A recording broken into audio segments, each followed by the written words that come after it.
안녕하세요. 김용갑의 경제부동산입니다. 더 좋은 방송을 하도록 구독, 좋아요, 댓글 알림 부탁드립니다. 중국 국가부도 IMF 한국 확산 긴급 발령. 중국 경제가 아주 위험하며 그 근거로 경기 부양이 안 통하며 부동산 침체가 심각한 수준이고 채권 발행이 힘들다는 점입니다. 주택가격은 24년 마이너스 7.9%로 곤두박질 쳤으며 상해 종합지수는 10년간 최저점을 연일 갱신하고 있습니다. 중국 디폴트는 일본처럼 장기 불황으로 빠지거나 미국처럼 제2의 리먼 사태로 터질 수 있고 중진국의 함정에 빠질 수도 있습니다. 중국의 국가보도는 한국은 물론 전 세계의 경제 위기를 뜻합니다. 유료 상담은 010-2616-6276 제가 직접 메소타민과 입지를 전해드립니다. 지금 바로 전화 주십시오. 중국 국가보도 IMF 한국 확산 긴급 발령. 시진핑 너무 힘들어하네요. 자, 이제 중국 최악의 상황에 대비를 해야 한다. 지금 중국 얘기가 계속 나오고 있습니다. 여기 보실래요? 자, 중국발 금융위기. 중국 국가부도 맞나? 금융위기 이후에 최악이다. 자, 에너지 경제에서 말하고 있는데 먼저 첫 번째 왜 중국이 힘드냐? 여러분들 경기 부양을 쏟아부어도 통하질 않아요. 한번 생각해 보세요. 우리나라 같은 경우는 부동산 부양책 쓰면 그래도 효과 어느 정도 봐요. 아무리 강한 부양책을 놔놔도 통하지를 않습니다. 그 전에 너무 센 걸 계속 주사를 놨는데 면역이 돼가지고요. 그 상황하고 똑같아요. 부동산 침체가 우리가 생각했기 때보다 심각해요. 부동산 개발 회사가 거의 문 닫다시피 채권 발행도 힘들어요. 여러분들 이 채권 이게 먹히지 않으면요 나라 존속이 사라지는 거예요. 신뢰감이 뚝 떨어지는 거예요. 경기 부양 안 통한다. 부양책 안 통하는 이유는 부동산 위기로 금융권이 확산돼서 그래요. 부동산 투자를 한 금융기업이 또는 신탁회사들이 부동산 투자를 했을 거 아닙니까? 그런데 수익이 엄청 악화돼 가지고 지금 둘 다 공멸할 상황이죠. 부동산 업체, 신탁회사 놀라지 마세요. 3조억 달러. 와, 이거 좀 뭐예요? 지금 어마어마합니다. 3조 달러. 13% 그 달러 3조 달러에서 13% 자금을 조달했답니다. 부동산에서. 그러면 얼마나 지금 많은 돈을 쏟아붓고 자 이번에 부동산은요 완커그룹 같은 경우 중국 민영 부동산의 1위인데 31년 만에 처음으로 배당이 중지될 정도로 비구유한 4조 5천억이나 영업 손실을 받고요. 채권 이자도 미납된 상태예요.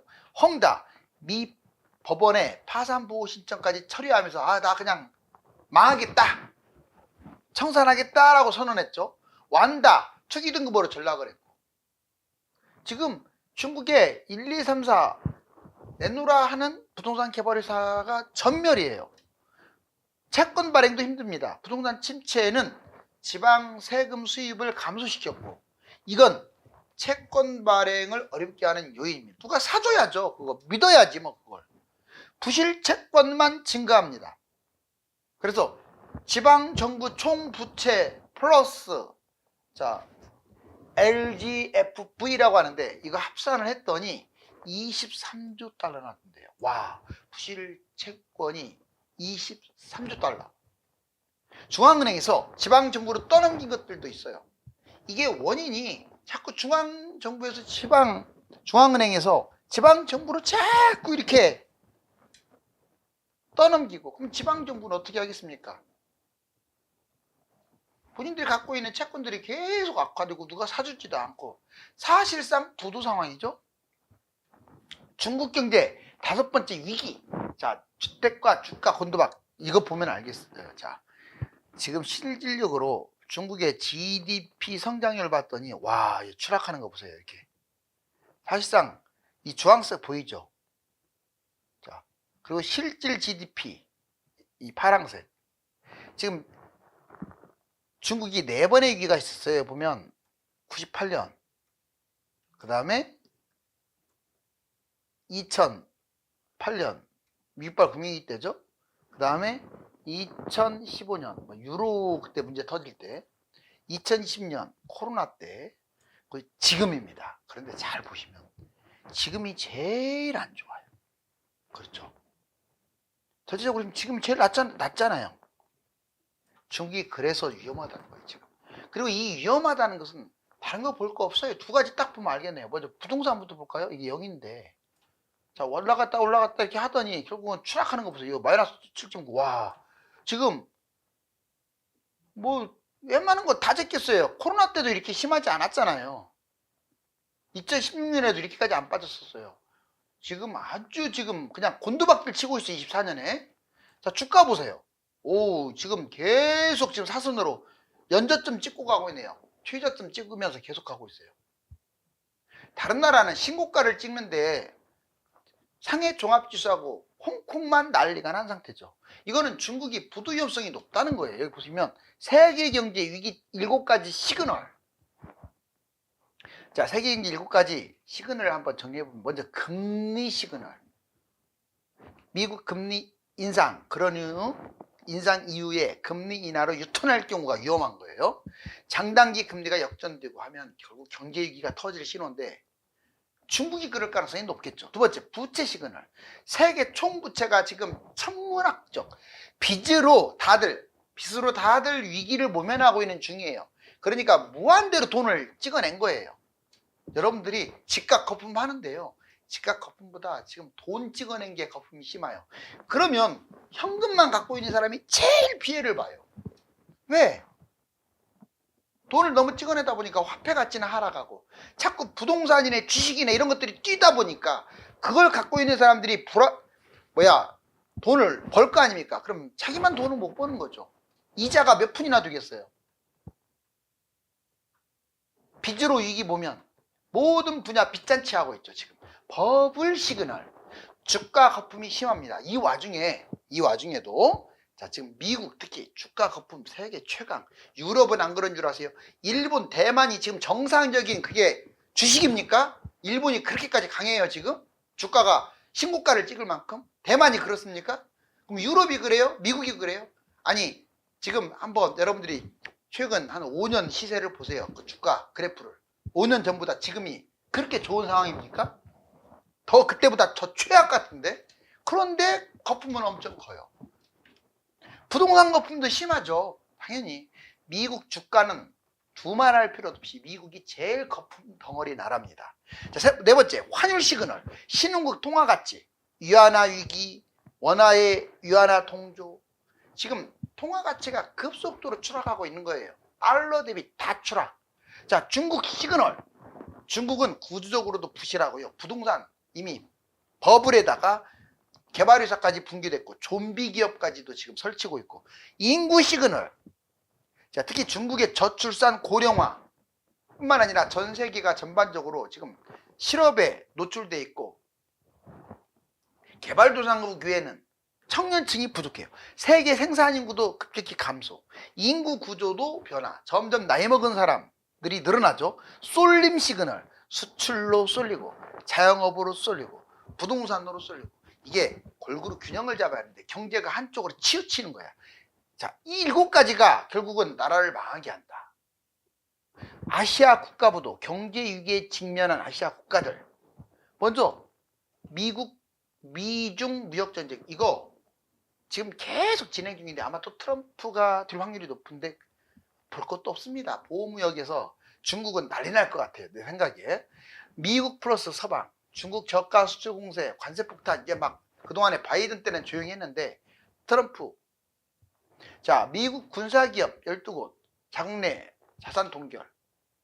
눈에는 눈, 이에는 이. 서로가 양보가 없어요. 지금 솔직히 양보 없이 치다르면 중국이 불리하죠. 중일 화폐 절하, 이것도 서로 살을 갉아먹는 일이에요.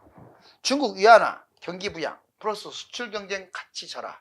그러니까 수출 경쟁력을 위해서, 어차피 내수가 지금 안 통해. 중국이 내수가 안 통하면 수출로 먹고 살아야 하는데, 그러기 위해서 지금 계속 위안화를 내리는 거예요. 가치가 하락하니까 엔화도 떨어지고 뭐 우리나라 원화도 떨어지고. 일본 3월 금리 인상, 엔 약세를 유지하기 위한 방편. 자본이 그러니까 일본이 생각보다 많이 유출되고 있어요. 중국과 일본의 화폐 약세 유지, 이건 아시아의 공멸을 뜻합니다. 달러만 좋은 일을 시키는 거죠. 전쟁, 물가 상승, 러우 전쟁, 중러 동맹, 미국 러시아 본토 공격, 28 전쟁, 팔레스타인 국가 인정 한 해 만에 해서 이스라엘과 전쟁 확전, 전쟁 확대, 유가 상승, 고물가, 고금리, 여기에 이제 지금 중국과 대만의 사태도 심각해요. 중국 디폴트 3가지 진행 방향. 중국발 금융위기, 짙어지는 세계 경제의 먹구름. 중국이 디폴트 상태에 지금 이미 빠졌다고 그래요. 경제학자들은. 선언만 안 했을 뿐이야 지금. 장기 불황에 빠질 수 있어요. 일단 첫 번째 중국. 인정을 안 하면서 일본의 불황과 디플레이션, 중국 제한전. 자, 지금 사실상 중국 디플레이션에 늪에 빠졌다고 하잖아요. 불황이 늪에 빠졌습니다. 자, 경기 침체, 주택 수요 감소, 자산 가치 하락, 이 순서로 계속 쳇바퀴 돌듯이 한 또 30년. 그러면 중국은 본인들은 $10,000, 15,000달러 그러는데 뭐 제가 보기에는 15,000달러. 에이, 솔직히 공산국가는 못 믿어요. GDP, 디플레이터 감소, 저출산 고령화, 특히 우리나라만이 아니라 중국도 저출산 고령화로 심각합니다. 제2의 리먼 사태가 될 수도 있어요. 장기 불황은 길고 가늘게 빠지는 거고, 제2의 리먼 사태는 짧고 굵게 빠지는 겁니다. 미국 부동산 붕괴가 글로벌 위기로 확산됐잖아요. 그때 중국 부동산 개발 파산, 이게 아시아, 세계로 확산된다 이런 뜻이죠. 그래서 제2의 리먼 사태, 돈줄 연기하고, 신탁사, 지금 신탁사도 지금 집을 유예하고, 이러니 국가가 제대로 돌아가겠어요? 중진국의 함정, 선진국 되기가 쉽지 않아요. 중진국이 선진국 된 사례는 사실상 우리나라가 거의 최초, 아시아 4마리용 우리나라가 최초인 것 같은데요. 자, 저임금, 제조업 이점 사라지고 성장률은 둔화됩니다. 왜? 그동안에 특혜줬던 것들을 다 없애죠. 노동 생산성이 하락되죠. 미중 갈등, 특히 미중 갈등은 첨단 산업에 제동을 걸 거예요. 시진핑 리스크도 있어요. 규제 일변도의 사유주의. 지금 사유주의 국가가 이만큼이라도 올려놓은 게 대단하다고 봐요. 근데 지금부터는 아니에요. 이제 창의성, 개인의 능력, 이런 것들이 다 전멸되고, 모든 것은, 자, 공산당 일당 유지가 포인트이기 때문에, 국가 발전보다 일당 유지가 포인트이기 때문에 붕괴될 수밖에 없어요. 일본이 왜 잃어버린 35년입니까? 아, 자민당이 계속 정권 잡으니까 그러는 거예요. 두 당이 싸우더라도 서로 견제하면서 가면 발전합니다. 근데 특정 당이 끝까지 끌고 가게 되면 그 나라는 망해요. 고인물이에요. 썩어요, 썩어. 대충 해도 뽑아주는데. 자, 세계 경제 국가별 위기 요인. 전 세계 코로나 빚잔치 했죠, 지금까지. 거품, 물가, 금리. 모든 국가가 지금 위험에 노출.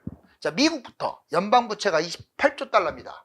미국 아무리 기축국가지만요, 나라가 몇 번 망하고도 남을 금액이네요. 자산거품 1위 국가예요. 거품 제일 많은 나라는 미국입니다. 특히 주식 거품이 심해요. 3, 4년 후에 위기가 올 수 있다. 중국, 미중 패권 또는 중국의 음모론. 중국이란 나라, 미국의 음모론. 미국이란 나라는요, 러시아도 붕괴시켰고, 일본이 잘 나가니까 일본 붕괴시켰고, 중국 잘 나간 꼴 보겠어요? 또 중국 붕괴시키겠죠. 부동산 빚더미 GDP의 300%의 중국이. 자, 유럽 주유국 금융 부실, 물가 급등, 적자 확대. 지금 유럽이 물가가 지금 낮은 상황이 아닙니다. 그럼에도 선제 지금 금리 인하를 했어요. 그리고 목소리가 제각각이고, 영국은 따로따로 놀고, 자산 거품도 지금 여러분들 독일, 프랑스, 영국, 그게 정말 PER 규모가 주식이 엄청나요. 일본 부채가 1,000조 엔을 돌파, GDP 대비 250%. 엄청나네, 진짜로. 국가 부도 내수로 버티고 있죠. 우리나라 가계부채 1,800조, 부채, 부동산 거품, 세계 경제 위기에 아주 취약한 구조죠. 왜? 수출입에 의존하다 보니까. 중국 1대1로도 사실상 실패했어요. 물론 일각에서는 음모론이 제기돼요. 일부러 실패해가지고 그 나라 먹으려고. 근데 요즘에 어떤 세상인데 그 나라를 그냥 먹습니까?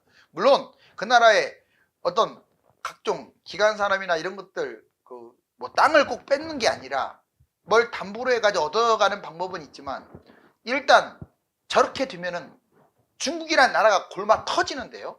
또 외부에서 바라보는 그 시각이 아주 안 좋을 거예요. 어떤 국가 크기나 영향력이 그 그릇밖에 안 되면 그 나라는 나중에 분할될 수밖에 없어요. 옛날에 5호 16국으로 분할되고 위진남북조막 시대가 있었잖아요. 그런 식으로.